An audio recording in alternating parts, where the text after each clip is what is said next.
لله حمدا كثيرا طيبا مباركا فيه مباركا عليه كما يحب ربنا ويرضى. أشهد أن لا إله إلا الله وحده لا شريك له وأشهد أن محمدا عبده ورسوله.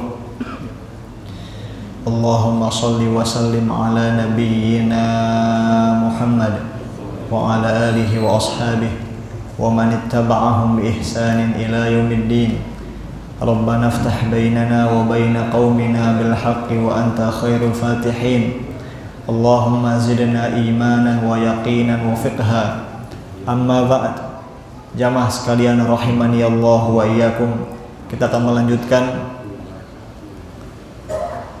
pelajaran akidah yang kita ambil dari kitab yang berjudul Al-Mu'taqadus Shahih, buah karya Syekh Dr. Abdus Salam bin Barjas rahimahullahu ta'ala. Baik,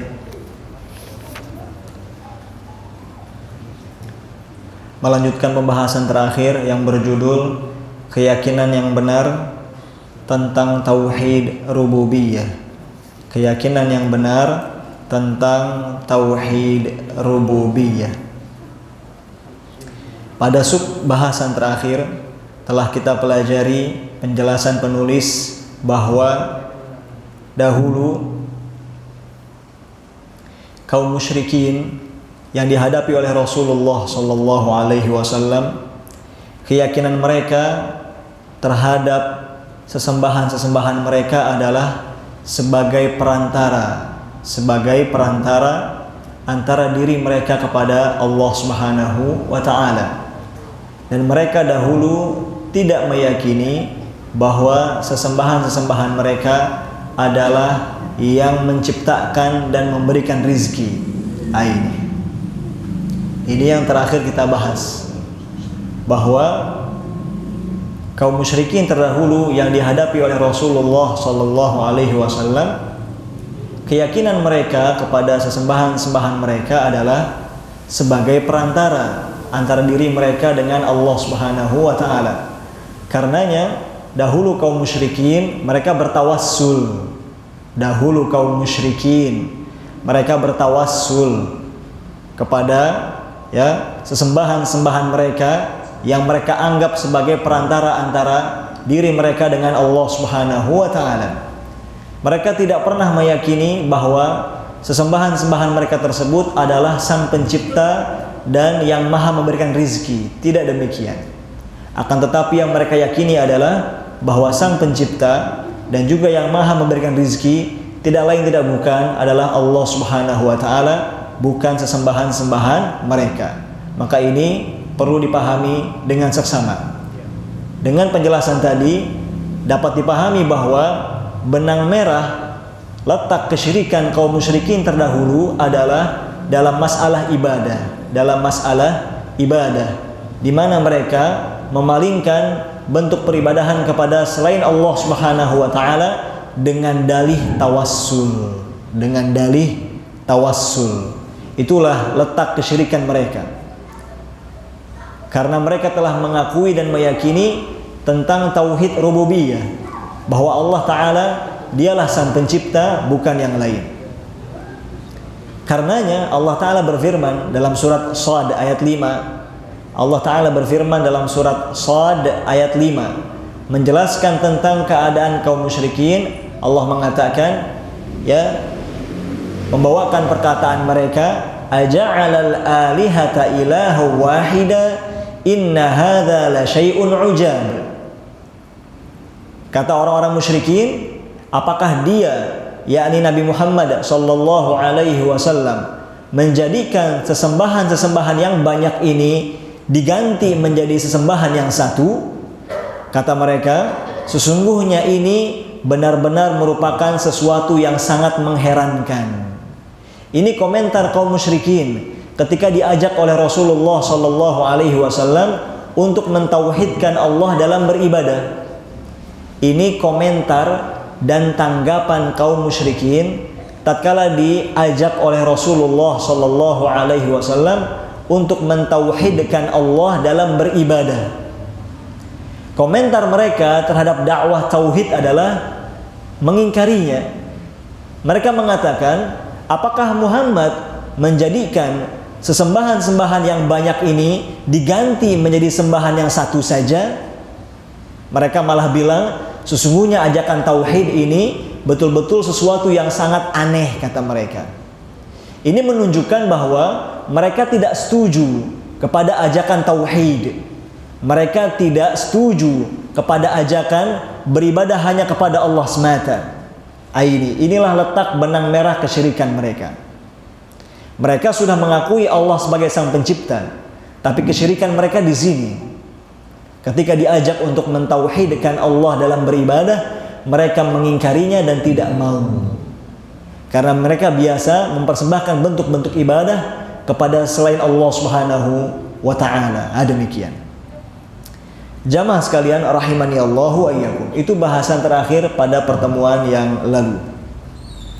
Masuklah kepada subbahasan berikutnya.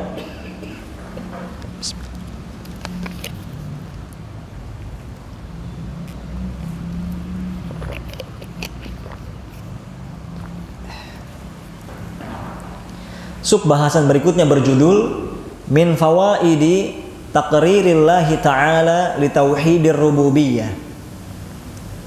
Di antara faidah-faidah Allah Ta'ala menetapkan tauhid rububiyah, yakni pada subbahasan ini Syekh rahimahullahu ta'ala, penulis kitab, akan menjelaskan apa saja manfaat dari Allah Ta'ala menjelaskan serta menetapkan tentang keesaannya dalam hal rububiyah di dalam banyak dalil. Baik. Maka Syekh menjelaskan di sini, wa innama qarrarallahu ta'ala hadza tauhida li itsbatihi wa ta'kidihi. Kata beliau, sejatinya Allah Ta'ala memantapkan atau Allah Ta'ala menjelaskan tentang tauhid ini, yaitu tauhid rububiyah. Manfaat yang pertama adalah untuk menetapkannya dan menegaskannya. Jadi dalam Al-Quranul Karim banyak dalam ayat Allah Ta'ala menjelaskan tentang keesaannya dalam hal rububiyah, bahwa hanya Dia sajalah satu-satunya Sang Pencipta segala sesuatu. Hanya Dia sajalah satu-satunya yang menguasai segala sesuatu. Hanya Dia sajalah satu-satunya yang mengatur segala sesuatu. Allah jelaskan itu semua dalam Al-Quran, tidak lain tidak bukan adalah untuk menetapkan serta menegaskan tentang keesaannya di dalam hal rububiyah, dan bahwa tidak ada satupun sekutu baginya dalam hal tersebut. Ini maksud yang pertama. Maksud yang kedua, kata Syekh, walil istidlali bihi ala wujubit tauhidi fil uluhiyah idh anna tauhidar rububiyyati yastalzimu alla yu'bada illallah. Faidah yang kedua atau manfaat yang kedua adalah, kata beliau, yang demikian di dalam rangka berdalil dengannya, berdalil dengan tauhid rububiyah tentang wajibnya mentauhidkan Allah dalam hal uluhiyah. Mentauhidkan Allah dalam hal uluhiyah maksudnya adalah beribadah hanya kepadanya saja. Lalu beliau menerangkan, ya, karena sesungguhnya tauhid rububiyah itu mengharuskan agar tidak ada yang diibadahi kecuali Allah saja. Ini tujuan yang kedua. Kenapa Allah Ta'ala di dalam banyak dalil menerangkan bahwa cuma Dia satu-satunya Rabb untuk seluruh makhluk? Mengapa di dalam banyak dalil Allah Ta'ala menjelaskan bahwasanya hanya Dia satu-satunya Rabb alam semesta? Tidak lain tidak bukan tujuannya adalah dalam rangka berhujjah dan berdalil tentang wajibnya beribadah kepada Allah semata, bukan kepada yang lain. Mengapa demikian? Karena tauhid rububiyah, pengakuan bahwa Allah sebagai Sang Pencipta, itu mengharuskan agar tidak ada yang diibadahi kecuali Allah semata.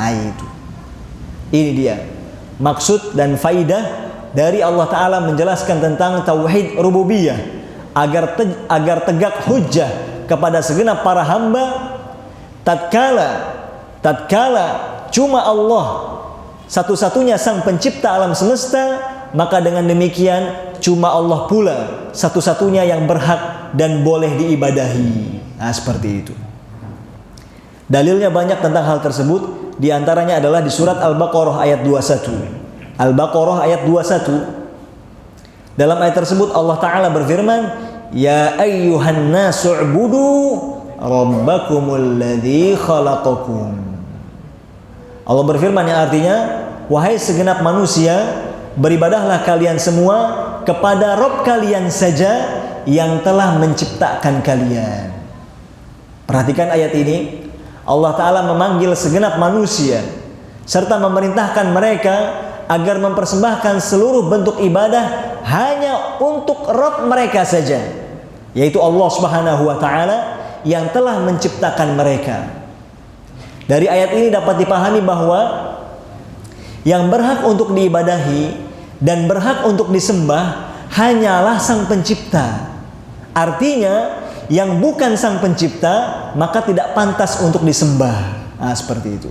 Maka tidak layak dan tidak patut untuk diibadahi. Perhatikan ayat ini, Allah Ta'ala berfirman, beribadahlah kalian hanya kepada Rabb kalian yang telah menciptakan kalian. Sehingga pemahamannya adalah jangan kalian beribadah kepada apapun dan siapapun yang tidak menciptakan kalian. Nah, itu. Ini. Ya. Jadi alasan mengapa kita hanya beribadah kepada Allah semata?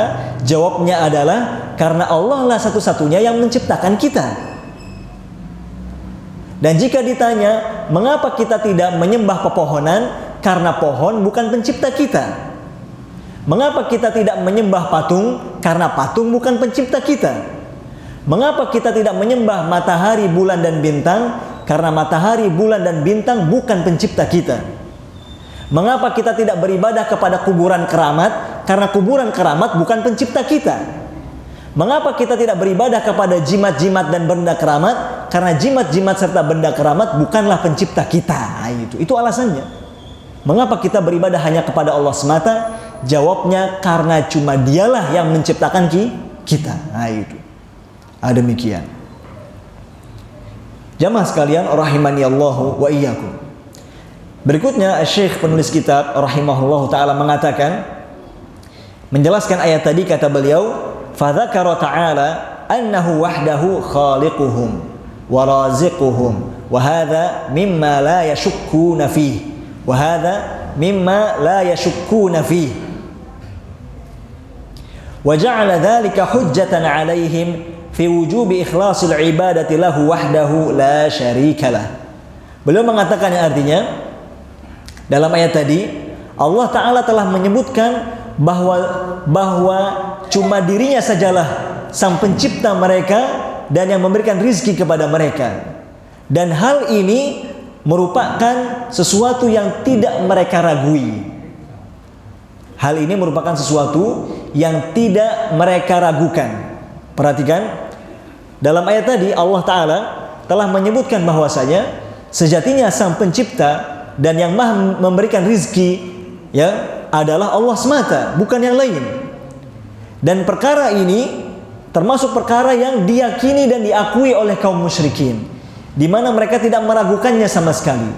Mereka tidak ragu bahwa Allah lah Sang Pencipta, karena mereka telah mengakui tauhid rububiyah.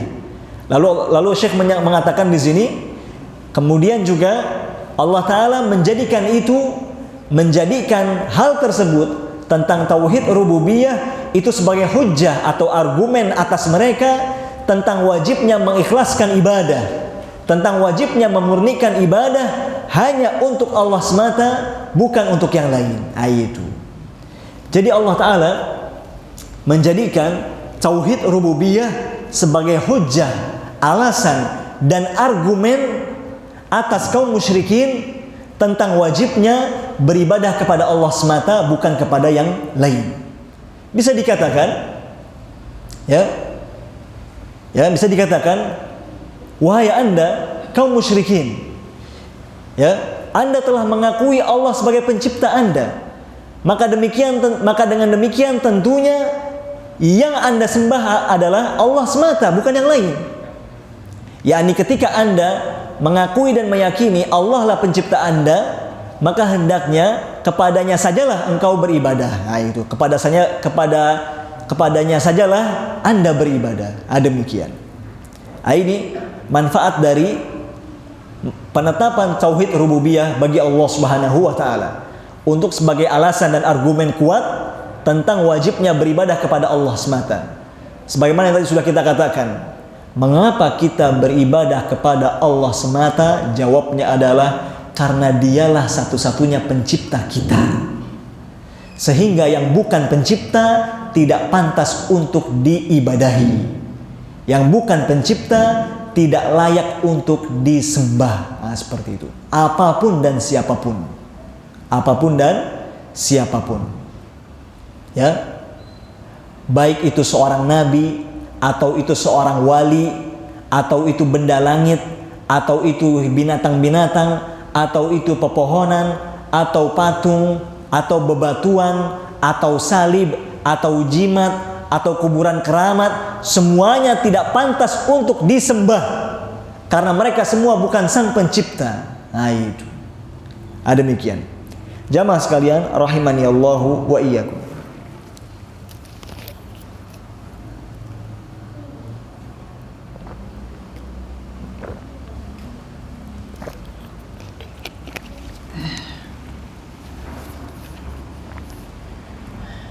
Baik, kita lanjutkan.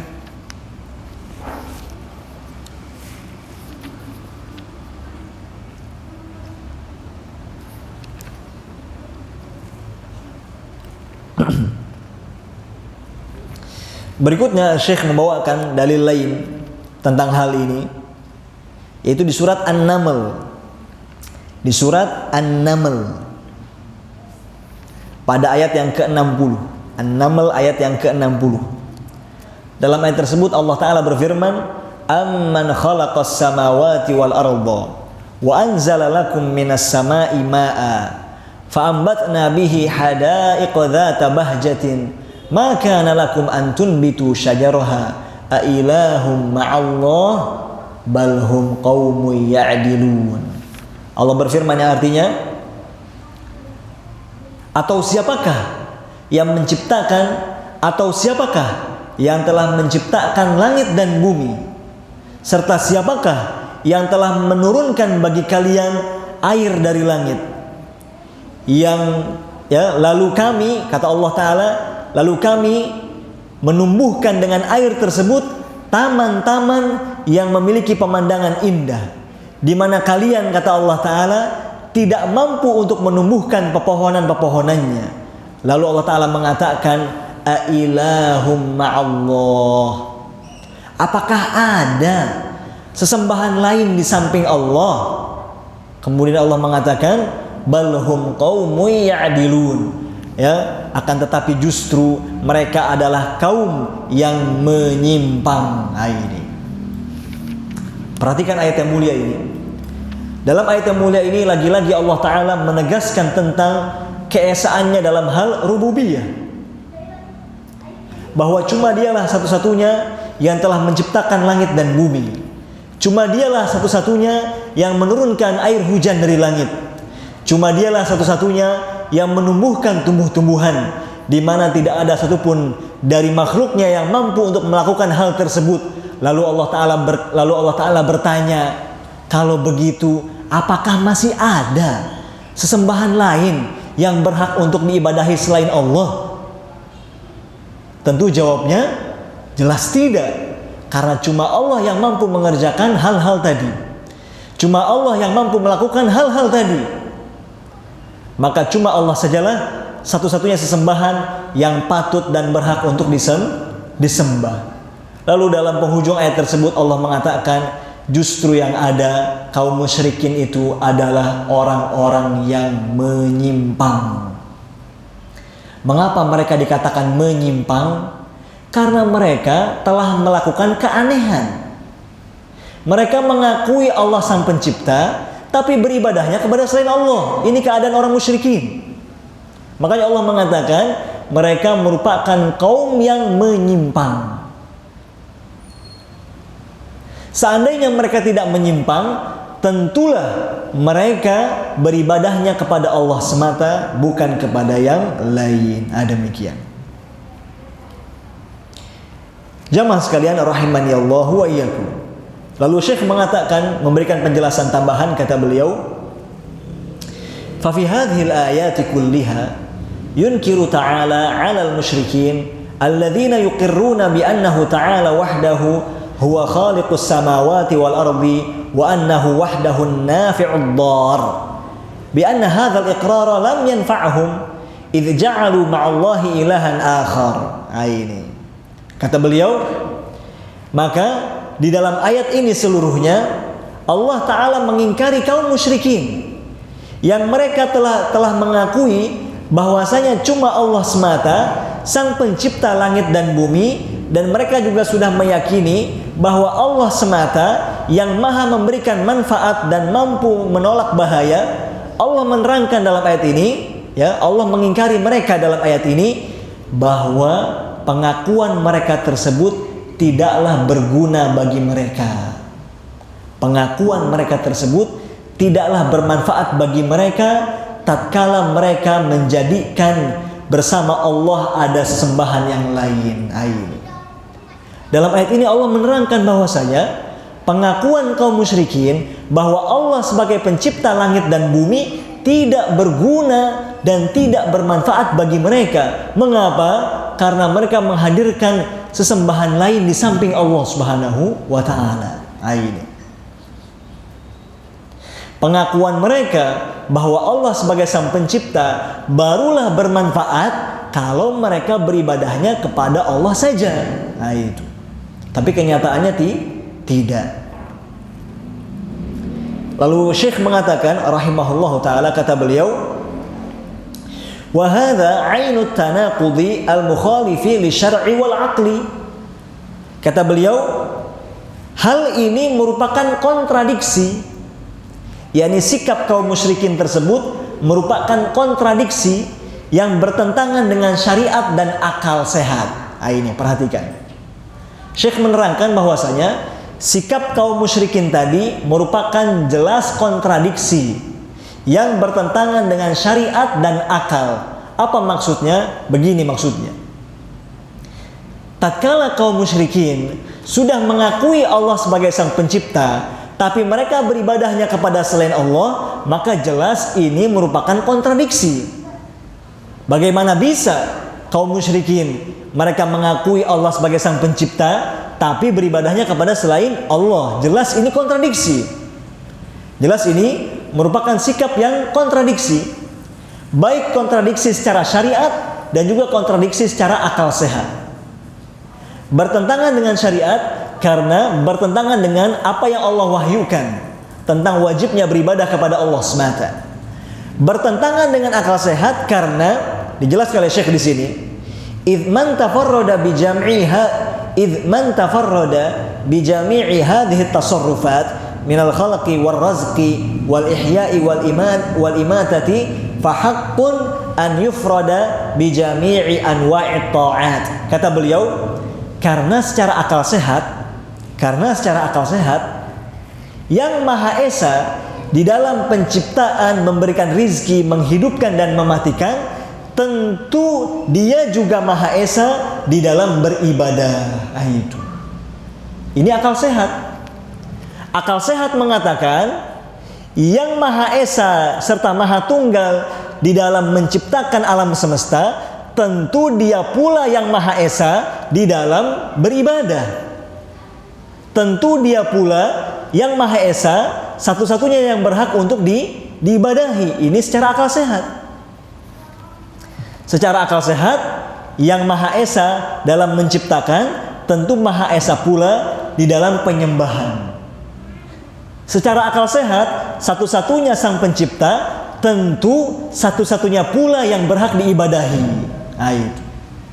Sehingga sikap kaum musyrikin tadi merupakan kontradiksi, ya, kebodohan dari mereka. Ya, mengapa mereka mengakui Allah sebagai sang pencipta tapi beribadahnya kepada selain Allah Subhanahu wa Ta'ala? Maka kalau ada pada hari ini manusia atau orang yang bila ditanya siapa pencipta Anda, dia jawab Allah, tapi dia beribadahnya kepada selain Allah, maka dia telah melakukan kontradiksi besar. Perbuatannya tidak sejalan dengan ucapan serta pengakuannya. Itu. Dan keadaannya sama seperti keadaannya kaum musyrikin. Demikian.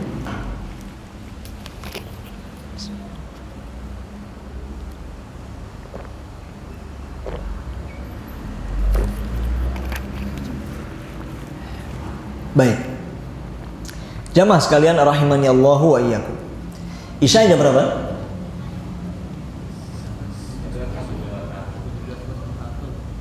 19:01. Baik. Jamaah sekalian rahimani Allah wa iyyakum.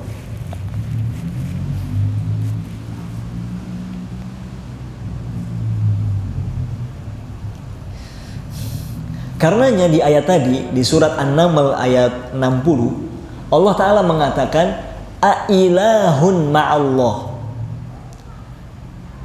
Apakah masih ada ilah, sesembahan yang berhak diibadahi di samping Allah? Dalam ayat ini Allah Ta'ala bertanya, setelah menjelaskan tadi, bahwa cuma Allah satu-satunya sang pencipta, bahwa Allah satu-satunya yang menurunkan hujan, Allah lah satu-satunya yang menumbuhkan tumbuh-tumbuhan. Kemudian Allah Ta'ala bertanya setelah penjelasan tadi, apakah masih ada sesembahan lain yang berhak diibadahi selain Allah? Padahal cuma Allah yang menciptakan, padahal cuma Allah yang menurunkan hujan, padahal cuma Allah yang menumbuhkan tumbuh-tumbuhan. Apakah masih ada sesembahan lain yang berhak diibadahi selain Allah? Tentu jawabnya tidak ada. Ini Syekh mengatakan, walihada ankara ta'ala alaihim biqaulihi ailahun ma'allah wa lam yaqul ta'ala akhaliqun ma'allah li'annahum la yunazi'una fi hadha. Kata beliau, karenanya dalam ayat ini Allah Ta'ala mengingkari orang-orang musyrikin dengan mengatakan ailahun. Apakah masih ada ilah? Apakah masih ada sesembahan lain yang berhak diibadahi bersama Allah? Dalam ayat tersebut Allah Ta'ala tidak mengatakan apakah masih ada pencipta lain bersama Allah. Perhatikan ayat ini. Allah mengatakan dalam ayatnya, apakah masih ada sesembahan lain bersama Allah. Dalam ayat tersebut Allah tidak mengatakan apakah masih ada pencipta lain bersama Allah. Allah tidak bertanya kepada kaum musyrikin dengan pertanyaan apakah masih ada pencipta lain. Kenapa Allah tidak bertanya seperti itu? Karena kaum musyrikin tidak menentangnya. Kaum musyrikin tidak menentang bahwasanya Allah lah sang pencipta. Mereka setuju. Makanya dalam ayat tersebut Allah bertanyanya, apakah masih ada sesembahan lain? Nah itu. Allah tidak bertanya apakah masih ada pencipta lain. Tidak. Allah bertanyanya apakah masih ada sesembahan lain. Karena hal inilah yang diingkari oleh kaum musyrikin. Nah itu. Kaum musyrikin tidak mengingkari Allah sebagai sang pencipta, tapi yang mereka ingkari itu adalah Allah sebagai satu-satunya sesembahan yang berhak diibadahi. Itu yang mereka nggak setuju. Nah itu. Mereka setuju dengan kita bahwa Allah sebagai sang pencipta. Yang mereka tidak setuju adalah Allah sebagai satu-satunya sesembahan yang berhak diibadahi. Mereka nggak setuju. Karena mereka punya sesembahan lain yang banyak selain Allah Subhanahu wa Ta'ala. Ini. Jadi pahamlah kita benang merah perbedaan kaum muslimin dengan kaum musyrikin. Perbedaannya adalah dalam hal ibadah. Kaum muslimin beribadahnya hanya kepada Allah saja. Kaum musyrikin menyekutukan selain Allah dalam beribadah. Ini. Baik.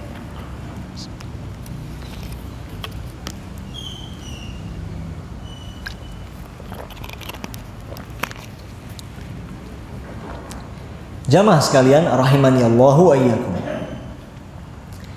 Subbahasan yang terakhir pada judul ini adalah disebutkan butlanus syirki fir rububiyyati aqlan wa naqlan. Artinya batilnya kesyirikan dalam hal rububiyah baik secara akal sehat maupun secara dalil. Ini subbahasan yang sangat penting dan sangat bermanfaat.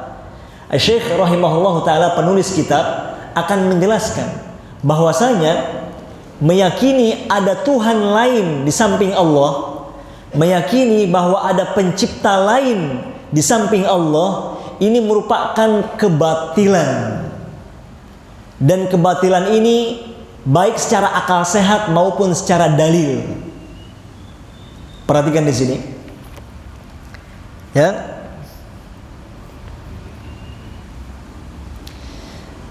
Beliau mengatakan, wa bayyana Allah Ta'ala butlana syirki fir rububiyyah wa annahu law kana dzalika la fasadatis samawati wal ardu wa hadza mudrakun aidan bi badahatil uqul. Kata beliau, Allah Ta'ala pun sudah menjelaskan tentang batilnya kesyirikan dalam hal rububiyah. Mengapa? Karena kalau seandainya ada Tuhan lain bersama Allah, kalau seandainya ada pencipta lain bersama Allah, tentu langit dan bumi akan rusak. Perhatikan di sini.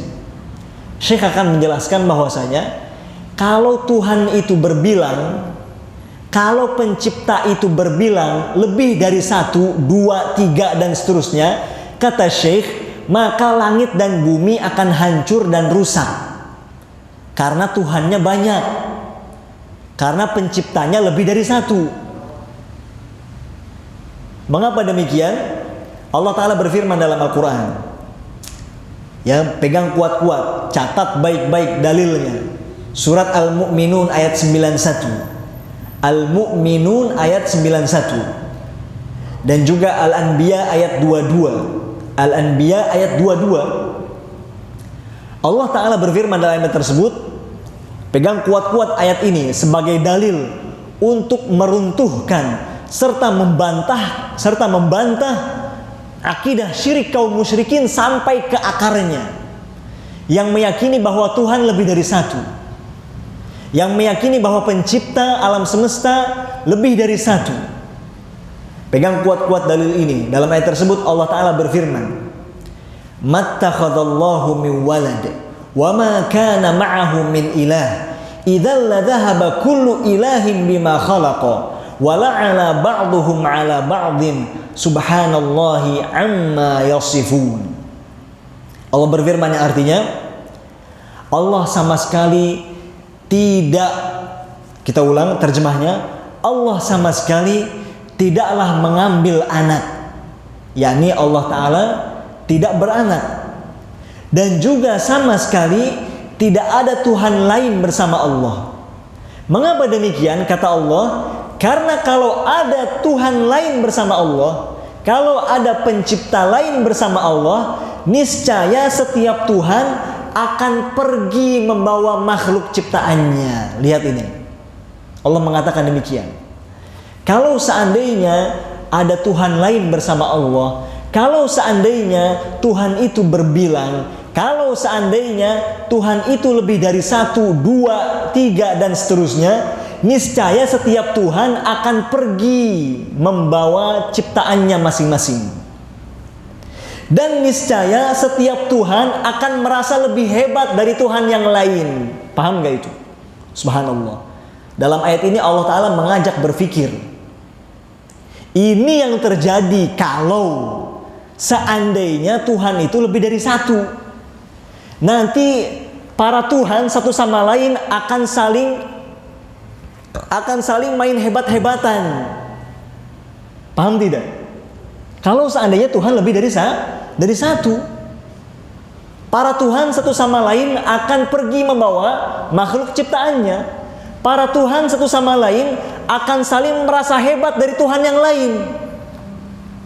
Ini kalau kenyataannya tidak. Lalu dalam surat Al-Anbiya ayat 22, atau saya ulang, dalam ayat tadi ujungnya Allah Ta'ala berfirman, Maha suci Allah dari segala apa yang mereka sifati berupa kesyirikan. Yakni kaum musyrikin, ya, sebagian kaum musyrikin meyakini bahwasanya, ya, ada sekutu bagi Allah. Allah Ta'ala menyucikan dirinya dengan mengatakan, Maha suci Allah dari segala apa yang mereka sifatkan berupa kesyirikan. Dalam surat Al-Anbiya ayat 22 Allah Ta'ala berfirman, "Lau kana fihi ma alihatun illallah la fasadata."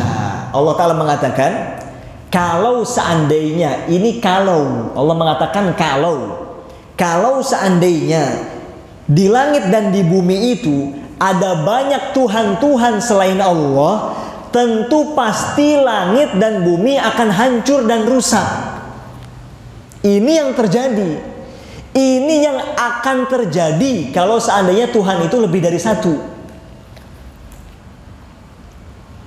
Contoh, kalau seandainya Tuhan itu ada dua, Tuhan pertama inginnya turun hujan sekarang, Tuhan kedua inginnya nggak mau hujan. Apa yang terjadi? Berantem para Tuhan, paham nggak? Paham tidak? Nah, ini kebodohan. Makanya orang-orang yang meyakini Tuhan itu lebih dari satu adalah orang-orang yang bodoh, orang-orang jahil. Bagaimana Anda meyakini Tuhan lebih dari satu? Padahal baru dikatakan Tuhan kalau maha sempurna. Kalau ada tandingan berarti tidak sempurna. Dan kalau tidak sempurna berarti bukan Tuhan. Paham gak itu? Ini membantah keyakinan kaum musyrikin, para penganut selain agama Islam, yang meyakini ada dewa anu, dewa ini, dewi anu, dewi ini, bagi-bagi tugas.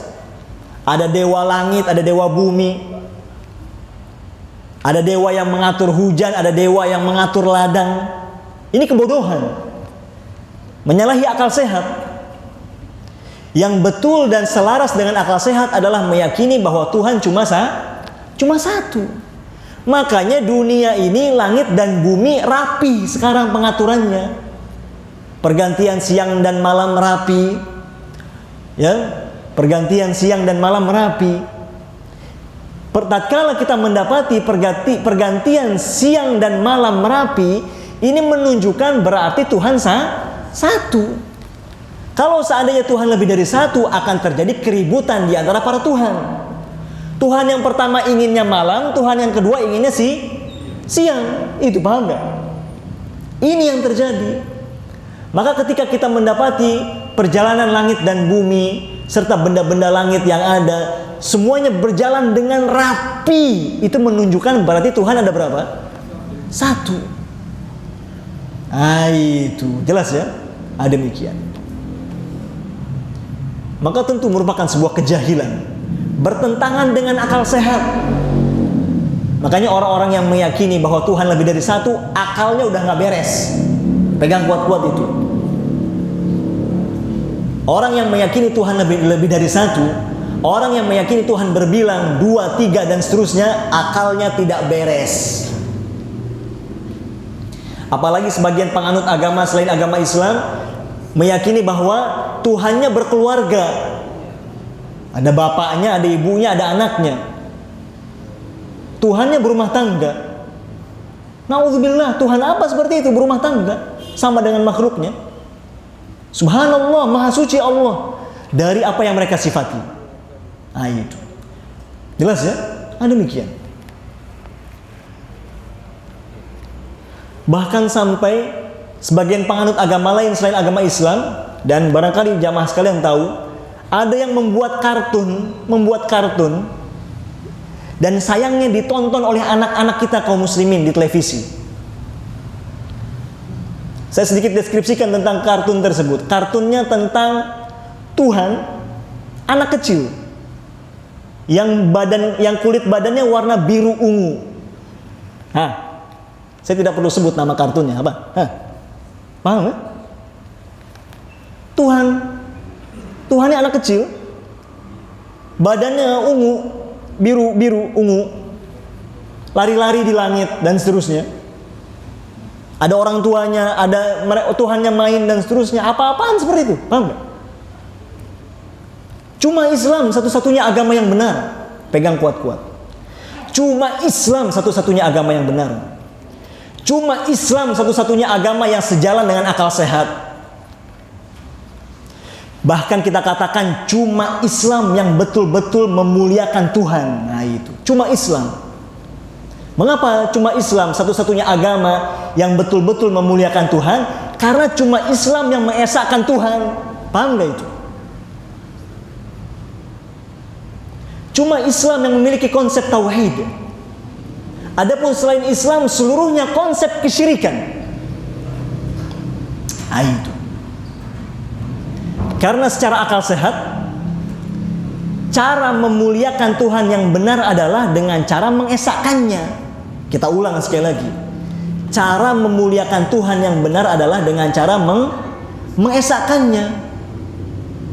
Maka kita katakan, ketika Anda wahai kaum musyrikin, ketika Anda wahai orang-orang kafir meyakini bahwa Tuhan berbilang, Tuhan lebih dari satu, sejatinya Anda tidak sedang memuliakan Tuhan, tapi Anda sedang menghinakan Tuhan. Nah itu.